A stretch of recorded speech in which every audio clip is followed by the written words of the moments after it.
Welcome back to First Take, and we head to Boston as the Celtics shook up the NBA after trading former Finals MVP Jaylen Brown to the 76ers for Paul George, first-round picks in 2028, 2031, and second-round picks in 2028, 2030. Celtics President of Basketball Operations Brad Stevens addressed the trade for the first time and explained his reasoning of trading away the All-NBA player. Let's take a listen. We may not be sitting here if there was a rule in the CBA that said the guys that you drafted, that you signed to 35% supermaxes count as 25% of the cap, because then that would allow you to build out towards the aprons with a lot less flexibility, or with a lot more flexibility. 47% of the cap is what those two guys were when we won it all, right? And that's just going up, and that's tough. So, Wendy, lots to address there, but are you buying what Stevens is saying? I mean, I buy it in the abstract, but I sell it in the reason that he traded Jaylen Brown.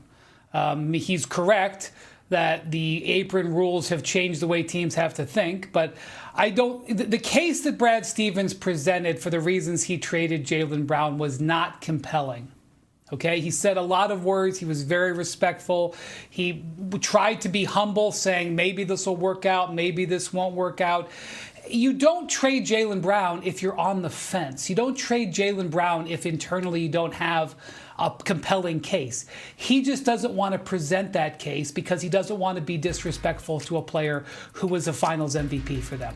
And so, no, I do not think he was giving the entire case and what they wanted to do, how they viewed it internally. I think internally they believed that Jaylen Brown's production was not equal to that of a player who's making $57 million.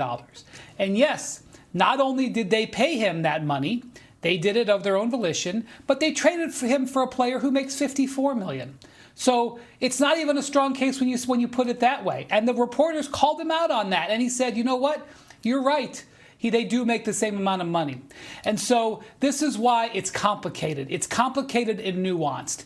And I think one of the most important things that he said was that he lost sleep over what the fan reaction was going to be, because he knew that when this became public and he saw what the Celtics return was going to be, the fans were not going to understand it, and they were not going to get it, and they were going to come for him.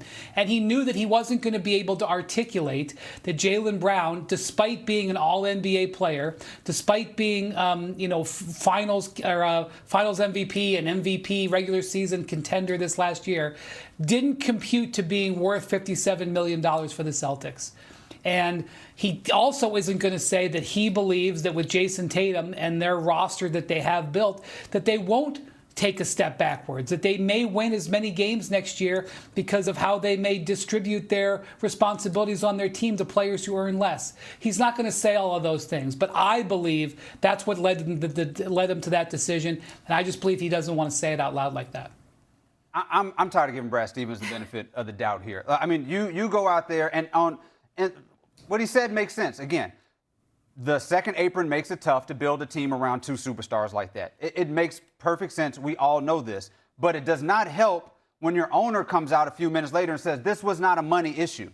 This was about making the team better. So it comes down to one of the fundamental questions of our time. Is it Uchiwale or is it one Mike? Because you got to make this make sense for me. Because if you're talking about losing Jaylen Brown is going to make your team better, then you're going to have to break that down. And Brad Stevens did not want to do that. If it's a money thing, then it's a money thing. I don't understand how these two supposedly super smart guys who are ahead of everybody else in the league come into a press conference on two separate pages when the fundamental question is, why'd you trade Jaylen Brown? One guy says it was money, and the other guy says it was making the team better. And then you flip back to Brad Stevens, who says, I don't know if this makes our team better next season. So what are we doing in the midst of the Jason Tatum window where he's trying to win championships? Are you making the team better, or are you trying to save money, or have you convinced yourself that you can do both while getting rid of a guy who was an MVP candidate last year? Because nothing they're saying is making sense. Okay, there's a way to split what you're saying and the logic of what you're saying. One, Brad Stevens has to be very respectful of what he says about an outgoing player, an African-American player in the city of Boston for that organization, with the history that that city has had with black athletes dating back decades. You cannot go out there and dump on Jaylen Brown with some of the rhetoric that has been around for the past couple of weeks and the past several years without you looking bad. You want to come across very classy and complimentary. There are multiple things at play here. Do I believe that Brad Stevens feels like he made the right move? Absolutely. Here's why. He said he was worried about the fan reaction and he was losing sleep over that. He never said, I'm losing sleep over the prospect of trading Jaylen Brown. He was steadfast in that belief. Now, it's easier to sell when you're trying to trade him for Giannis. It's a lot different when you're canvassing the league and you're not getting the return that you felt like 4 first-round picks and you wind up trading them for the shadow of what's left of Paul George. Here's the facts, though. With this salary cap era, when you have players who qualify for Supermax, it makes it really, really difficult to build around that. The New York Knicks have 2 Supermax players, except Jalen Brunson isn't getting paid like a Supermax player, which enables you to pay Mikal Bridges $25 million and Josh Hart $20 million and Karl Anthony Towns, who's going to be up and having to make this very decision. The Knicks are going to have to make a decision on Karl Anthony Towns, or Karl Anthony Towns is going to have to make a decision to take less, because we know that Jalen Brunson is coming for all of his money next summer. These are questions that exist in the reality of today's NBA.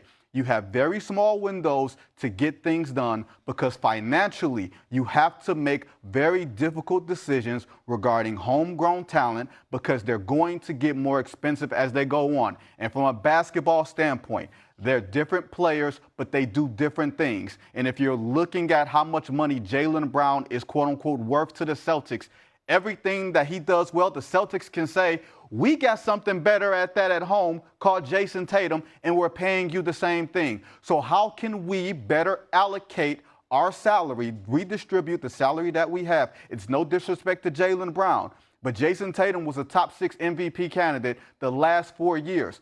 This past year was the first time Jaylen Brown could say such a thing. The Celtics value Jason Tatum more than they value Jaylen Brown because of analytics and a bunch of other things. And once they made that decision, you saw some of the other moves that they made, signing Mitchell Robinson, re-upping with Neemias Queta, guys like that. They wanted to redistribute that money to make it a better team, not necessarily saying that Jaylen Brown makes them a worse team.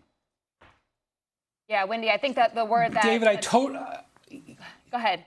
Yeah. I totally get what you're saying, David. And Jess, here's the nuance.